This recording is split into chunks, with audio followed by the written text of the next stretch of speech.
the four pillars of every agribusiness are people, landscape, production and business, and those things are all interwoven together. So there's no decision that we make that's isolated from implications of one of those four things, and most decisions cut across all four.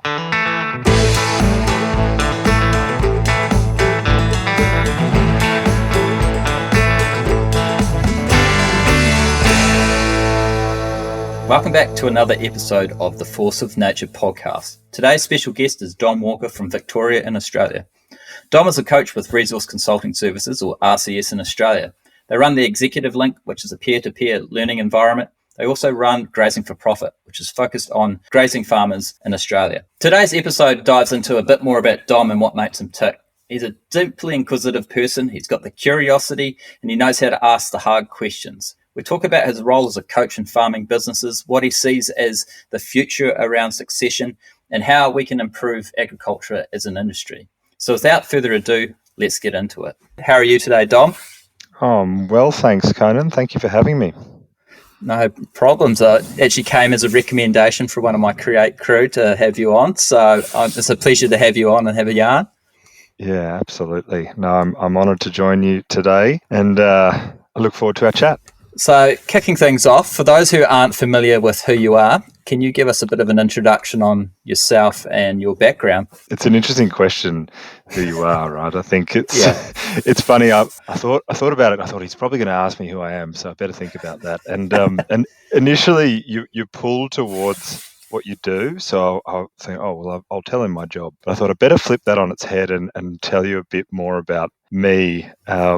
And I think it's who I'm trying to be as much as who I am. And I think I like to try and remain curious, and I would say I'm sometimes fairly cynical, and yet still somehow hopeful and optimistic about this world that we live in. And I love landscapes, ecology. I've always from a young age been kind of interested in how things work, and that, the tinkering of trying to understand a concept or an idea and grapple with it. And I've probably always been pretty skeptical of authority or the status quo, whatever you want to call it. A pretty naughty kid in school, and I'm sure my parents and teachers would attest to that. But I think my parents also left me with that inquiry, the idea of that it's important to ask the big questions in life.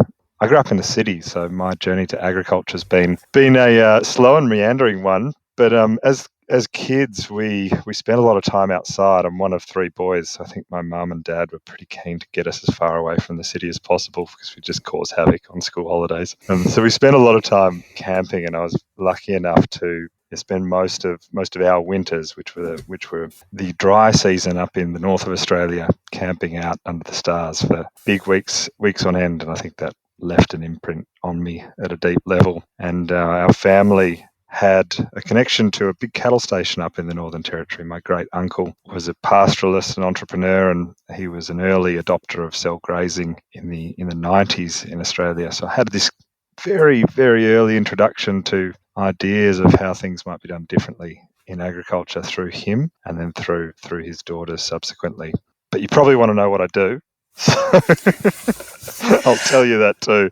I work as a coach and advisor and sometimes teacher with RCS Australia, Resource Consulting Services. We teach the Grazing for Profit School, and we also run a peer support and accountability program called Executive Link. So I work as a coach with clients as part of that network, and it's absolutely awesome. It is awesome. I know that me and a few other people over here are pretty jealous that we don't have something similar in New Zealand, and I'm sure there's probably been a few Kiwis that have hopped the ditch to go over and become part of RCS and attend some of those 5-day workshops. Yeah, we're waiting for the invitation to jump across. We'll come whenever you can get the cohort together. We might have to work on that. So how did you end up in agriculture, starting as a city kid? You've obviously taken a different path to get there. Yeah, after graduating school, I was broadly interested in history, and I went on to study history at university. And as most people realise when they graduate a history degree, that there's actually little future in pursuing that as a career. And so I'm faced with this question of, well, what do I actually want to do? I want to keep learning. And I'd been studying the post I guess early Soviet Union and the famines that hit them as their wheat crops subsequently failed over many years, and I was kind of fascinated by this idea of how are we going to feed our population while not destroying the environment that we're so intertwined with and reliant on, and naively thought, oh well, agriculture science, that'll solve that. So I started a master's in agriculture science and at the University of Melbourne, and it was a great degree, and it was also very conventional in many ways in the way that they were teaching and thinking about agricultural production systems. But there are a few courses in there that really piqued my interest in alternative ways of doing agriculture. And so I started down the rabbit hole of agroecology, organic agriculture, and what we now tend to refer to as regenerative agriculture. And I had several jobs in extension. I worked overseas in Central America, in Guatemala, in the coffee sector, and then moved back to Australia in 2018 and have been working in the agricultural sector here, and have been with RCS for 2.5 years. That's awesome. That's quite a journey to come from history and learning about the famine to then go, okay, I've got to solve it with some agricultural science. I love that. A healthy dose of naivety and ego, I think, Yeah. Well, what's that old saying? It's like, if you don't learn from the past, you're destined to repeat it. So there's probably some knowledge that you've picked up from that might be applicable going forward. Yeah, and I think it was just that early, I guess, fascination. You chase your interests, don't you? What interests you and what's going to hold your attention for the journey. And I feel like I've found that in agriculture because it's so interconnected to everything we do. That saying that I suppose you vote with your fork 3 times a day. Everyone needs to eat, and yet the way we produce the food that we rely on is so important to the natural systems. Yeah, I totally agree. So how did you decide that you wanted to go to Guatemala and work in the coffee space? Opportunistic opportunity, really. Yeah. I love coffee. I'm a coffee drinker, but I was interested in, I suppose, the intersection of regenerative agriculture, or I was calling it ecological agriculture at that point in time, and rural development. So how can we ensure that small family farmers, particularly in the developing world, have access to markets and can produce the product in a way that's not so heavily reliant on inputs and the structures that render them powerless. So it's probably that idea that led me on that path, and it was a really great organisation that I worked for. We did a lot of extension with youth and really bridging the gap, I suppose, between production and consumption. So for a coffee producer in Guatemala to actually taste their product is a powerful thing, and it's conversations that we're still having here in Australia as large scale beef producers, particularly in the north. How can we be more connected with the end consumer and even with the product that we're producing? It's quite the conundrum that's globally faced. Yeah, I was going to say it's not just a Northern Territories thing. It's pretty much all farmers wanting to be more connected to their customer, and I think the customers want to be as well. Like there's almost some, because it feels like people have lost their connection to the farmer through their families that they used to have, and now people are just yearning for, where does my food come from? I just want to have that connection. Yeah, and I think that's really what's driven me in my inquiries. One, the connection to the food, but two, the connection to country and landscape, where I suppose we can become so easily divorced from nature, and at the same time, I think we all benefit so much from feeling that connection or feeling that sense of interaction with the natural landscape and what is often referred to as country in this part of the world. Yeah, I love how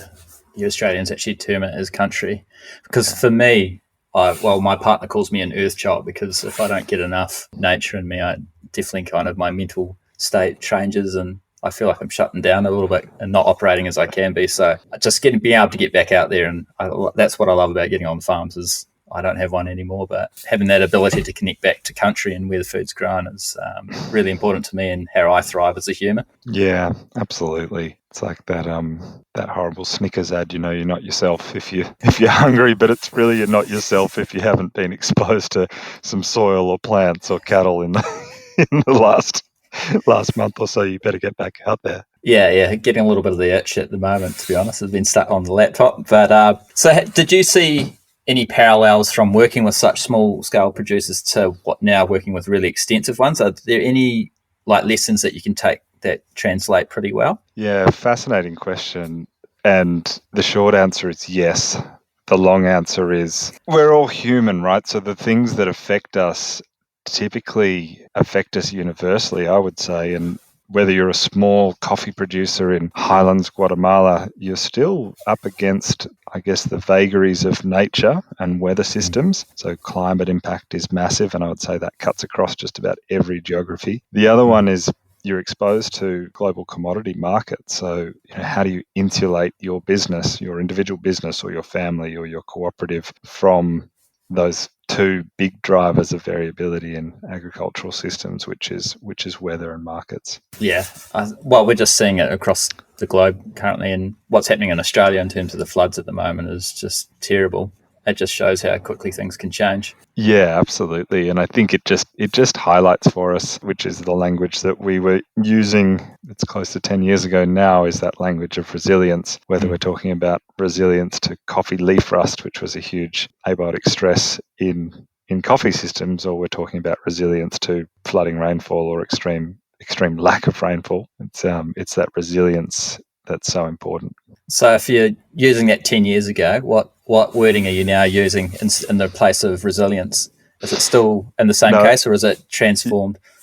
No, I think it is the same. I think it is the same. At RCS, we're focused on, we talk about the 4 pillars of an agribusiness, and the 4 pillars of every agribusiness are people, landscape, production, and business, and those things are all interwoven together. So there's no decision that we make that's isolated from implications of one of those 4 things, and most decisions cut across all 4. So it's really about building resilience across those 4 pillars and creating a sound foundation for you and your family and your business going forward.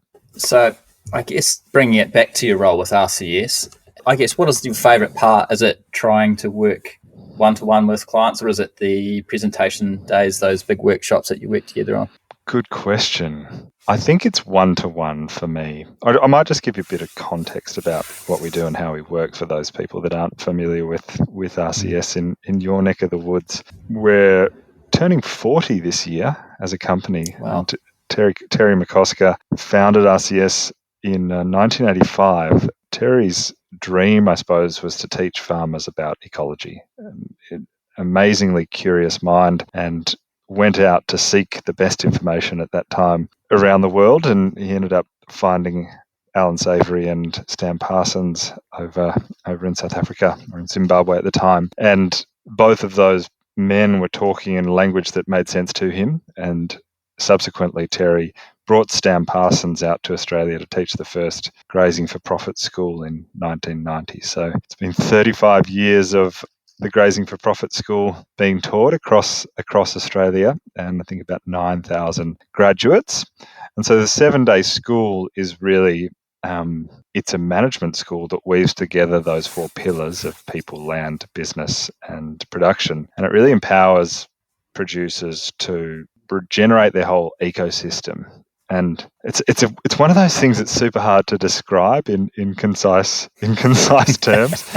If I was to bottle it, I would say it's not just a learning experience. It's really an experience of inquiry. So we're actually asking some pretty big questions and encouraging people to think about the life that they want to lead, and not just the business that they want to run, but how they actually want their life to be. So it's a transformative education experience. I don't teach it yet. I teach some of our short courses and one-day workshops and that sort of thing. And I do love the teaching, but I think the real change happens one-to-one or in small groups. And so it's in that coaching or facilitation role where you're holding a discussion with people about their specific context and the specific circumstances that are either weighing on them or the decisions that they're trying to make.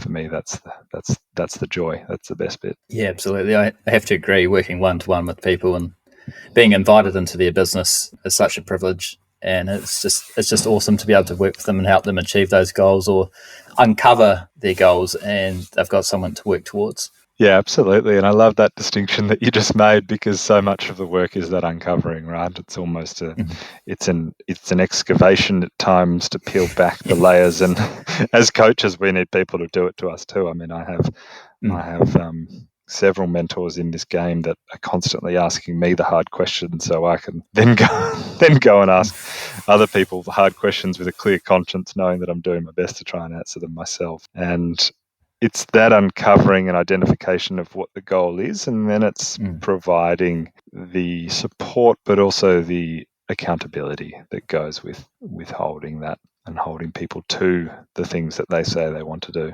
Yeah, I think that's a really key part. It's a lot of people are very good at setting their goals or what they want to do for the year, but the accountability is where they fall down, because if they're not telling anyone about it, who's actually going to make sure that they do it? And it's quite easy to get off the cart and do something else, or when things get hard. Yeah, exactly. I didn't tell anyone about my goal to run a marathon, and I still haven't done it yet. So, perfect example. Oh, that's great. So, you mentioned that it's similar to ranching for profit. Do you guys run a very similar model, or have you adapted to an Australian context? Yeah, it's interesting you ask. I haven't done the ranching for profit school, so I can't say for certain, but there is a lot of shared lineage there, and we have also adapted it to the Australian context at the same time. But I did go and find, I was at a client's place and I found the first ranching for profit manual, and it was a dusty old folder sitting up in in the back office somewhere. And it was amazing, because I pulled it out and was looking at the manual, and while a lot's changed, a lot has not changed, and the same principles that really underpin everything that we teach today were there in 1990. And to me, that's fascinating and exciting, because it says that it stood the test of time. Yeah, absolutely. And it's been tested by a lot of different ranchers and now farmers in Australia. I love looking at some of like the old YouTube videos from ranching for profit, and I'm like, man, this is good stuff, and it still applies now. Yeah, it just feels like people are missing out on such clear ways to improve their business and figure out where they're going. Yeah. And the business side of, I mean, Stan Parsons was an economist. That was really his expertise. Alan Savory brought the ecology and, I suppose, the innovations in grazing management, and Stan was able to operationalize them and bring in that layer of business management. And so when we think about something, for example, we talk about the 3 secrets of profit: improving gross margin, increasing turnover, and reducing overheads. Now, that's universal to businesses in every sector. And yet the way that he's been able to explain that for agriculture is just so simple and so powerful. Yeah, I totally agree. Like, as soon as I saw it explained once, I was like, well, that just makes so much sense. Like, surely everyone should know this. So bringing it back to yourself, when we talk about coaching, how do you feel that is different from, I guess, the usual consultant or advisory role in a farm business? Coaching for me is about walking with people and about asking those questions. And I was on a call today, and I was with a client, and I was joking that, the role of the RCS coach is just to never give a straight answer. Yeah. And I think as people, we're so used to being told what to do and how to do it, and yet being told what to do and how to do it remains a very inefficient way to learn and a very inefficient way to grow. And so I think the role of the coach is to stick with that process of asking questions. It's the what, and it's the how, and it's the how might we and what could we. It's not put a ton of lime on and put 35 kilos of super on and just go for your life, because that's the advice that I think people have become accustomed to receiving. And often there's a transition period where people really need to, I guess, embrace the uncertainty that comes with the coaching process. And after you build some momentum with people, you suddenly find they're asking you all these hard questions. You go, hold on a second, I didn't build this into the bargain. But I would say that's to me that's the distinction between coaching and consulting. Consulting is really coming in and saying, here's the answer. Coaching is let's find it together. Yeah, I totally agree. And it's the first time you ever get coached by someone, it's so frustrating because you just feel like they're asking you questions and they won't give you an answer, and they're making you work for it. And when you're not used to that, it is just a frustrating process to go through. And then when you get it in the end, you're like, oh, no, okay, it makes sense. So, Yeah. It's amazing, right? And I think as coaches and educators in this space, we're really in the game of change management. We might be talking about the principles of ecology, the principles of grazing, the principles of ruminant nutrition, the principles of foliar nutrition of plants, but ultimately what we're doing is change management. It's how can we take this system and the people that run it and the 6 inches between the two flappy things on the side of the head and change that over time.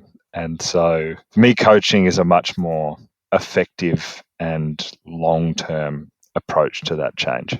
yeah, and like you say, it's walking beside the person you're working with to help them achieve the goals, and that generally becomes a longer term relationship because you are in partnership for the outcomes. And it's wonderful because through this role you end up making a whole lot of friends. Yeah. And so and suddenly you're swapping the invoices for invites. And it's it's just a great network to be a part of. Oh yeah, I bet it is.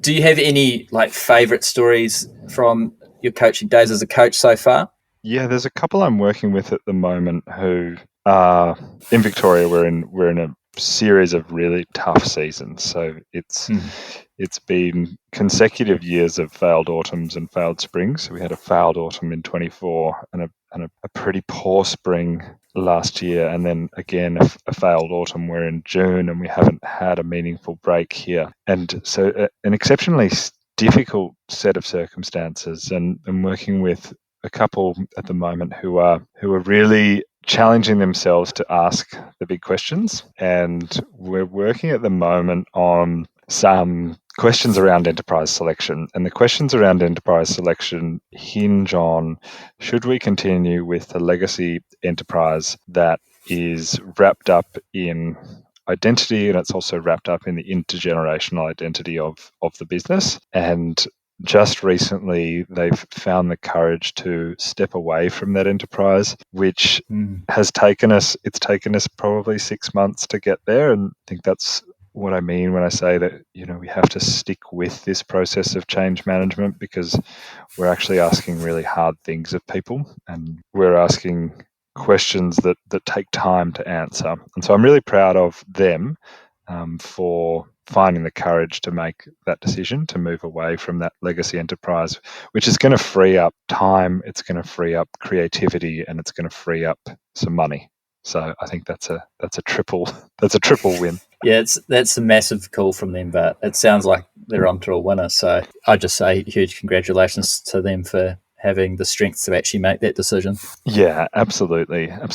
Making these big decisions that involve multiple generations of family takes courage, and it takes a sureness of footing to see it through. So a huge congratulations to them is due. And I think the ability to make the decision is really a result of consistently showing up to do the work and have the conversation.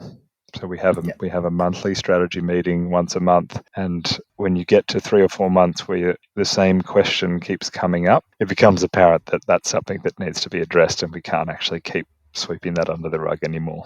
Yeah, I totally agree. So how do you find working with those multi-generational businesses? Because succession is going to be a huge topic here in New Zealand in the next 10, 15 years, just due to the age of most of our farmers. Are you seeing a good pathway forward to make that work? I think yes, and at the same time, it's really challenging. And so we need to find a way to talk about the positive pathways. So I'll focus on the positive pathways, and I won't go down the scary succession pathway, because I think it's one of the things that we've done really poorly as an industry, is that there's this, I suppose, taboo or psychology around succession that, that's very scary, so we better not talk about it. And because we do that, then we just don't talk about it, which is just about the worst thing I think a family business can do to set themselves up for an effective transition, an effective management transition. But there are a few fundamentals that really, really help these conversations move forward. The first fundamental that I would say is building a culture of trust and communication as a family unit. And it's one of those things that's really easy to say and actually quite hard to do. What it requires is showing up for the family meeting and showing up for it consistently over a period of years where we can build a pattern of communication that creates space for both generations to be heard. And sometimes maybe even it's 3 generations that need to be heard. The second fundamental thing that I would say is that we build a profitable business. Succession becomes really, really hard when the agribusiness is unprofitable. And there's a couple of reasons for that. But the main one is that these are big old lumpy assets that we've got typically. And oftentimes you might find between 90 and 100% of a family's wealth tied up in that land asset. And you can get lucky and sometimes they're okay to divide up, but most of the time they're pretty lumpy and large, and there aren't that many structures to actually divide it up effectively amongst siblings, or to produce what needs to be produced to make sure that everyone can move forward in a harmonious way. And so I'd say having a sound business is super important, and that might take some time to steer the ship in that direction. But once we've done that, what we do is we create options, because there are options to invest off farm. There are options to set the outgoing generation up in their after management life, and there are options to account for off-farm siblings if there happen to be off-farm siblings as well. So those 2 things are building trust and communication and running a profitable business are super important. And the third thing I'd say, which is an outcome of those 2 things, is working on that strategy from early on. So not leaving it too late. And so everyone's always somewhere on the journey of succession, even if you're our age and you're in your mid-30s and you're taking on some management authority. Well, you probably either have kids or are about to have kids, which is going to change the shape of the way you think. It's going to change your priorities. It's going to change everything for you and your outlook, which will inevitably start that succession thinking in one way or another. So the challenge then is to take it on and to start those conversations as early as possible. And conversations, it's plural, it's not an event. I think that's the other thing that people tend to think of it, we'll deal with that when it happens and then it will be done. Whereas I believe that an effective management transition is a journey. It's not an event. It's something that happens over a period of many, many years.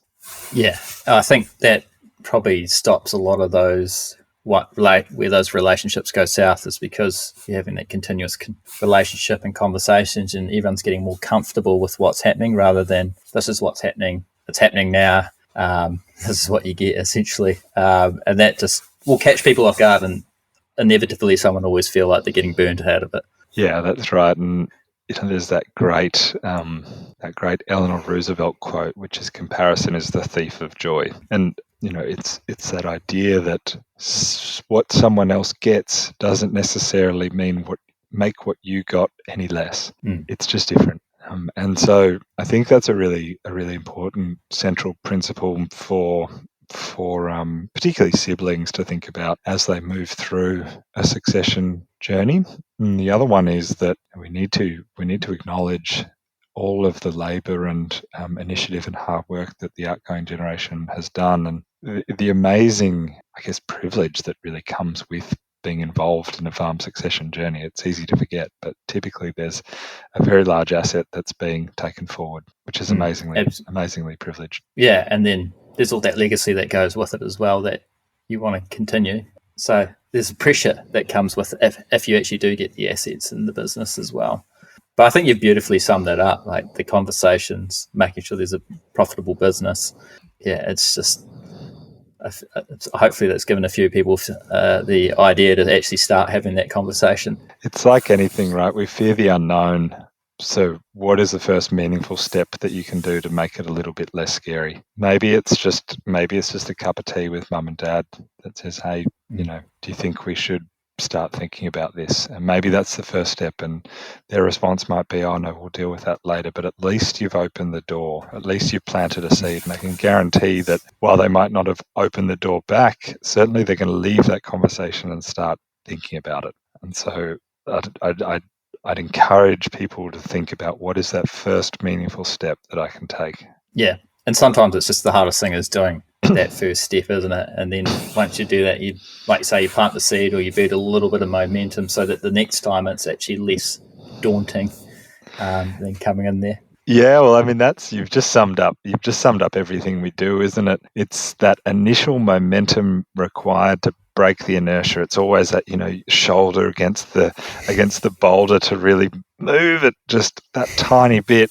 And once you have momentum, well, everything starts to roll, and there's less friction, less resistance. And so it's about finding, what is that single thing that I can do to break the inertia? Yeah, exactly. And more often than not, once you figure that out, things become a little bit more clear, and it's not actually as big and scary as you originally thought. I also like to think of it as like, if it's kind of that, if I don't do it now, am I going to make life harder later in life? If I do the hard thing now, it'll make life easier down the track. And generally, the more times I've gone down and applied that, it's working out so far. So, if you can find the time in your life where avoiding a conversation made it easier in the future, just let me know, because I'd love to hear that example, because I certainly do not have a single example of where avoiding the conversation now made it easier to have down the track. It's always the other way. Yeah, I can't think of any time in my life that's worked. In fact, the problem just gets bigger and bigger, and then it just feels like it's weighing on you more. So then you start regretting not actually taking it in the first place. Yeah, exactly. We're all guilty of it, though. We're all guilty of it. So, go easy on yourself, and just think about what's the next time that I'm going to open the door. Yeah, absolutely. So if we go back to some of what you talked about a little bit earlier, which was around taking that holistic approach to a farm business, how would you, if you're not familiar with that approach, how would you incorporate a systems thinking approach to how you go forward and operating a business? So one of the quotes that I love from the schools that is often talked about when we talk about systems thinking and we talk about natural systems is that, I think it was by John Muir, who was a mountaineer, and he was a naturalist and a botanist, and talked about, whenever you try and pick out anything by itself or in isolation, you find it connected to everything else in the universe. And I think while that's true of natural systems, it's also true of farm systems and business systems. So if you're going to make a decision on your grazing management, let's say you're making a decision around the timing of mating, well, that's inevitably going to impact your decision making around rest and recovery that you're able to introduce into paddocks at the time that you need to introduce it. It's also probably going to make a difference to your business, because perhaps resources aren't being mopped up to prop animals up to a certain point if they're mating out of sync with nature,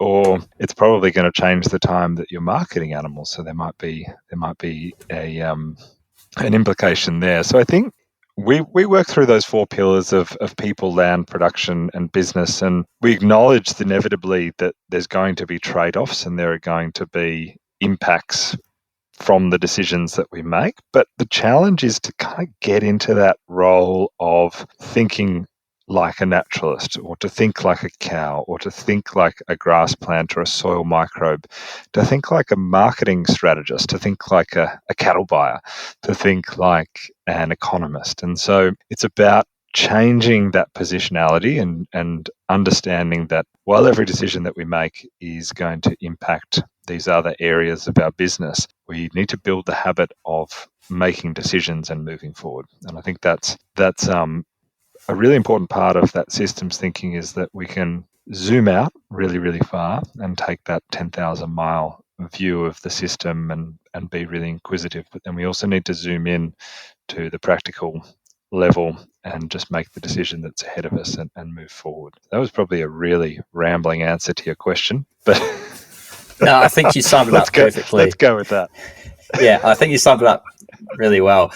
And it just also highlights just how complex farm businesses are. Like, you just have to wear so many different hats. So I think it's easy for people just to focus on certain areas that they're good at, because it is kind of overwhelming when you look at the whole system and how it's all interconnected. And so much of what we do, Conan, is moving people towards having the strategic conversations. And so oftentimes in agriculture, the things that we love doing and the things that we spend time doing, whether it be, mustering cattle or fixing fences or, putting on our plumbing boots for the day to go out and fix that leaky water line, are not necessarily the things that are going to move the needle for us in our business. And so it's about creating a new habit of having those big picture strategic discussions. My favorite tool as a coach is a flip chart.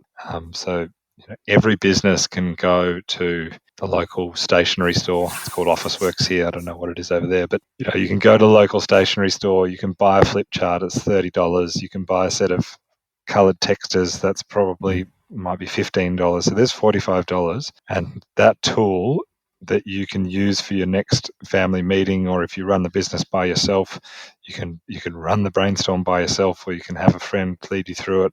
But just putting things down on paper and putting those questions down on paper is so powerful. It's so powerful for businesses. Yeah, I've actually just got a whiteboard that's just off to the side of me here, because I use it in my own business, but I also take it to the workshops I do and to the farm businesses as well that I do my coaching with. I sit down in the living room and I'll get up there and write what they're saying.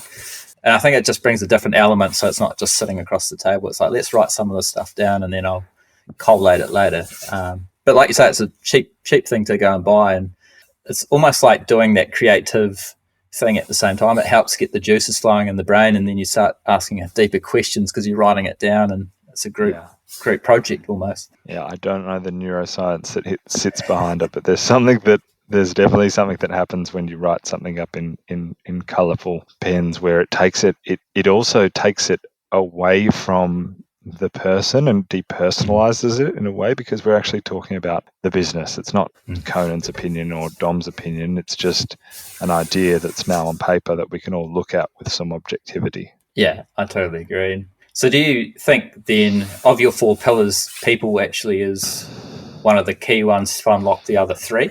Absolutely, yeah. There's a great American coach who says every problem's a people problem.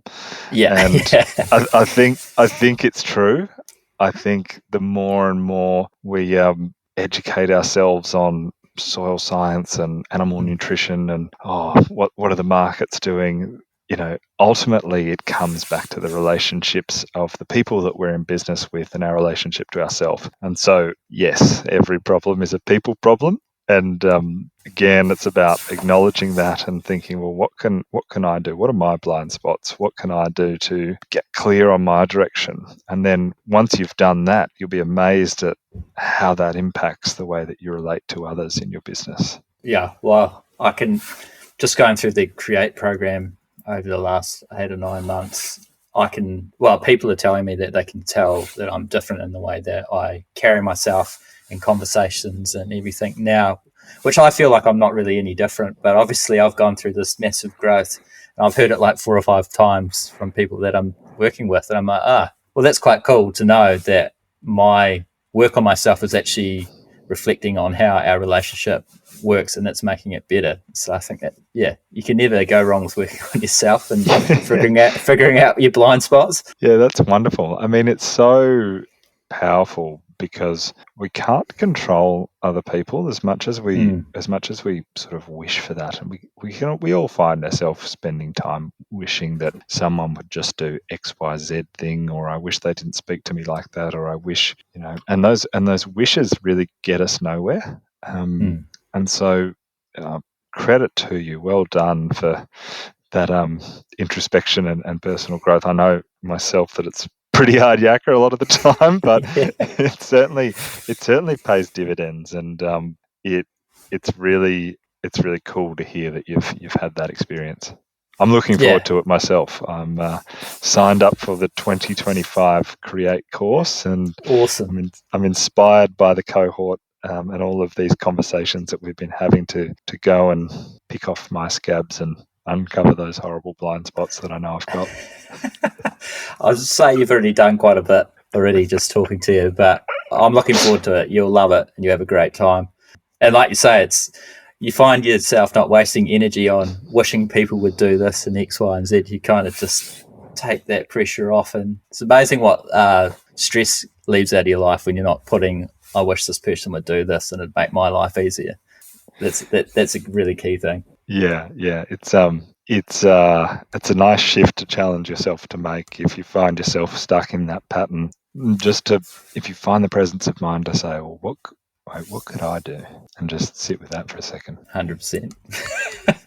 It's just that self-introspection, I think, is the one thing that has changed for me. Is I'm just constantly asking questions all the time, like in my brain about myself, like, where's this come from? Is this even my thought? Just things like that. And you're like, when will this stop? I don't think it will, but never. Yeah. So if we bring it to some of the other work that you've done, which is about improving supply chains, you've done some work, some innovative projects on raising capital in the space, particularly in the regen space. Do you want to speak about any of that? Yeah, that was a great job that I had at a US company by the name of Steward, and I really encourage people to go and look them up. I'm not sure if they've made it to the New Zealand market yet, but they're definitely stepping into Australia.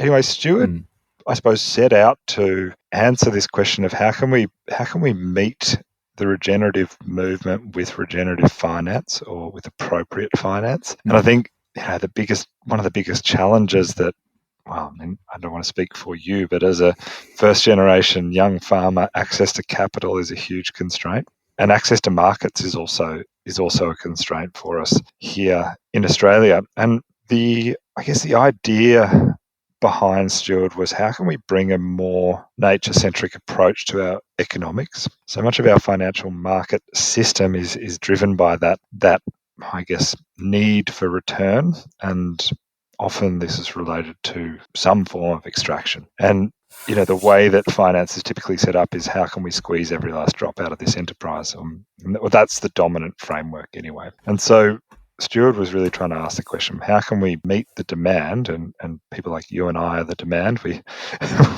would love to get a loan with a little bit less security and maybe some more balanced interest and maybe some more flexibility around repayments. Yes, please.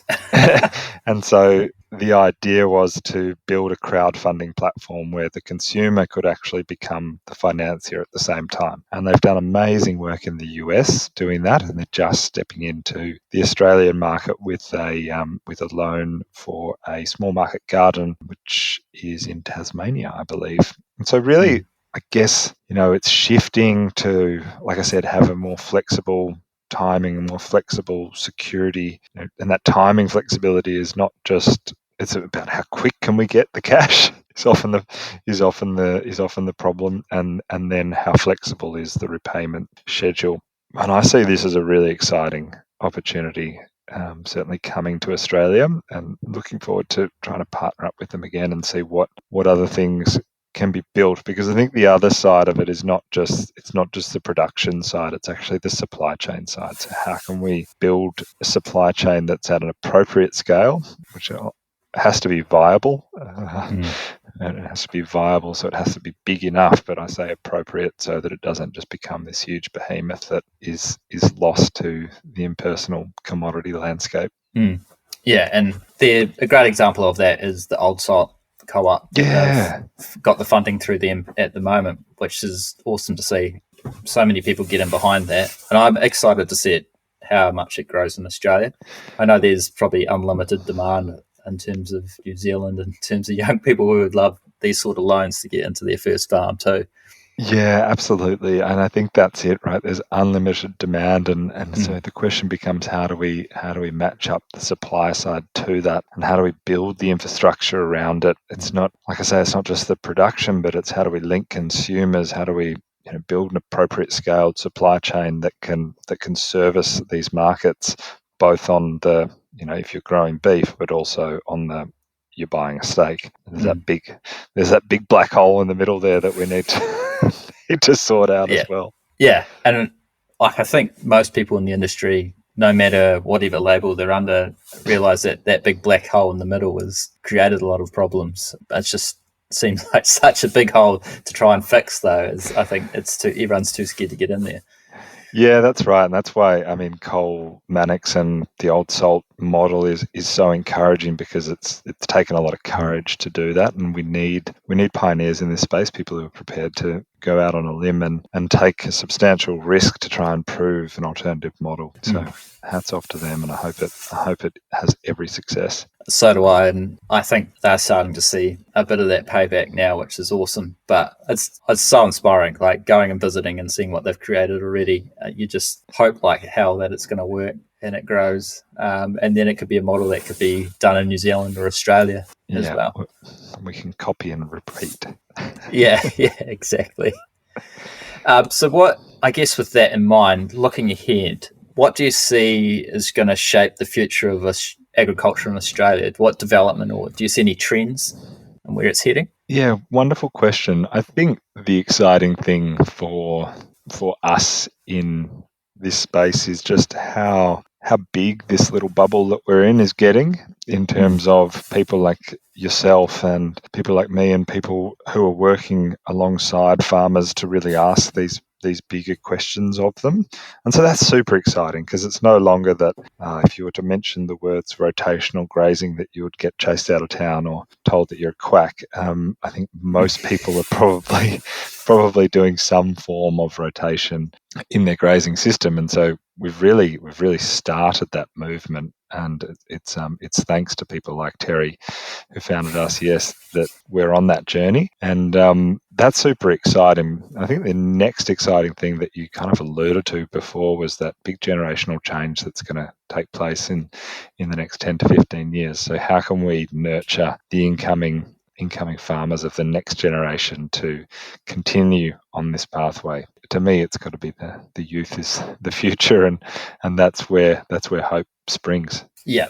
So how do you have any ideas how we get the youth to, I guess, not take over, but transition and have this ability to take it in their direction? Well, if we bring it back to that succession question, I think it has to be ambition that's paired with humility. And so it's the ambition is that I'm going to go out and soak up all of the knowledge that I can find. And I'm also going to pair that with some humility, which says, hey, there's a whole generation here of people that have all this wisdom that I don't have yet. And so how am I going to get that? How am I going to find that wisdom? And I think, like, if I was to think about my advice to me 15 years ago, it would be go and seek out some mentors, go and seek out some older people who you respect, who might think differently to you, and that's probably a good thing, but go and learn what you can from them, because there's that horrible danger of thinking that you know everything and wanting to change the world yesterday. So I think it needs to be ambition paired with humility. I love that. You've pretty much just answered my next question, which was, what would you ask your younger self, or what advice would you give your younger self? Okay. What other advice? Okay, so I'm going to go and get some mentors, which is something that I'm on the hunt for at the moment again. And I'm very lucky in this role that I have some wonderful people who I can call anytime to talk through the hard questions in my life, but also in the life of our clients. I think the other piece of advice would be spend less time worrying about what you're going to do. If I reflect on my 20s, I was very preoccupied with what I was going to do. And so I'd say spend less time on that and spend more time doing the interests or pursuing the interests that excite you at that moment. Be prepared to dive down the rabbit hole. I love that. That's both very, very good advice. I can see the mentorship part. It's something I wish I did at a younger age as well. And I probably only in the last 2 or 3 years realized how many mentors I've had through my life, which I never really considered mentors, but they were all teaching me something, imparting knowledge. And just that switch now, when I talk about people who I might work with or work alongside, I now start speaking of them as like, this is my mentor. This is like, they teach me all this. Like, it's kind of showing that respect and gratitude for what they're putting into me. Yeah, absolutely. That's great. I've got a couple of other extra quickfire questions that I finish all my podcasts off with. Shoot. So the first one is, what's one thing that you would change about the agricultural industry? Oh, can I have two? Yeah, you can have two. Okay. All right. I'm going to go really, really macro.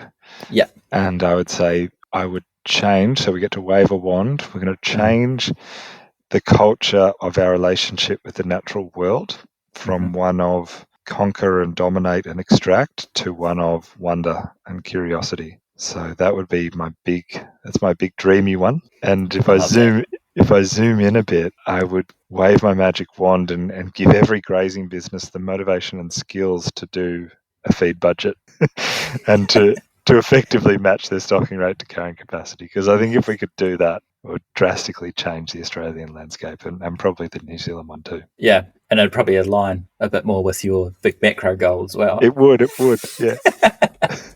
That's fantastic. What's something that is really exciting you at the moment? Doesn't have to be work related. Oh, it's hard to go past, and I think the word excite is an interesting one because immediately you think, well, does it have to be positive? Can I be excited about something that's scary? And I think it has to be artificial intelligence for me at the moment. I think and when I say excited, it is that kind of tension between what could this create and, oh, heck, what is this going to create? There's a potential chaos ahead of us that is I don't want to be too sci-fi about it, but certainly in the way that we've rapidly adopted it into our life, it's quite curious to think about, well, what's that going to mean for my kids and how they learn and try and interact with knowledge, and what's knowledge going to look like in 20 years? Is that even going to be a commodity anymore? Yeah, I mean, that is like the rapid speed that it's moving at the moment. Like in 2 years' time, AI is going to be mind-blowing compared to what it is now, and it's already doing stuff that I'm like, wow. So you and I might be out of a job, but we might find ourselves back on the land, which would be fun. Yeah, that would be fun. But I think there's still that part of like with all this tech coming in, I think there's still a really key part of the human aspect of like the one-to-one, face-to-face, and I think that will grow the yearning around that because of how much AI and everything is around there. So there is still hopefully a role for both of us in the future. Good. Yeah. Well, it's going to be the people problems, isn't it, that keep us employed. So we look forward to working with producers on those. And like you said before, every issue is a people problem, isn't it? So we'll be right. Yeah. And finally, what is a force of nature to you? I think a force of nature for me is that sense of wonder that I alluded to before, or that it's kind of that terrible sense that we're bigger than something so much bigger than ourselves. And my partner and I would love to go walking in southwest Tasmania, which is a wild and woolly part of Australia where you're really exposed to every element, and it's almost like we have to seek that out. We have to go so far away from the comforts of our life to be in touch with that sense of awe and that force that you talk about. And I love that idea of that force of nature. And I think when you encounter that force, whether it's the driving rain that's hammering your tent or the wind that you think is going to rip your tent pegs out and blow you away, it's really that, I guess, that sense of the mystical of we're really in touch with that. And I think as humans, we often find ourselves quite divorced from it. Even if we are living on farm, we can get so entrenched in the routine of what we're doing that we forget to stop and watch the sunset, or I like to pick the rosemary on the way out the door in the morning and just smell that, because it's just a nice reminder that we are actually connected to a system that's bigger than us. And for me, that's that force that I seek out, and I'd like to find it more in the everyday. I'd like to find it more than having to travel to some far-flung part of the world to be in touch with. So that's a challenge for me. I'm very much the same boat as you. I love that. So if the listeners are wanting to connect with you and the work you do, what's the best way to get in touch, Dom? You can, I'm happy for people to email me. It's dwalker@rcsaustralia.com.au, and they can go online and look up rcsaustralia.com.au and find everything that we do. There's a whole heap of great resources on our website, so people can look up the blogs from the archive of the Grazing for Profit school and system over the past 40 odd years, or they can just sing out, shoot me an email, and happy to have a yarn. Absolutely. Well, thank you very much for coming on today, Dom, and sharing your wonderful knowledge and insights into the world of agriculture. It's been a real pleasure. It's been an absolute pleasure, Conan. Thank you for having me. It's always fun to have a yarn with the like mind. Absolutely.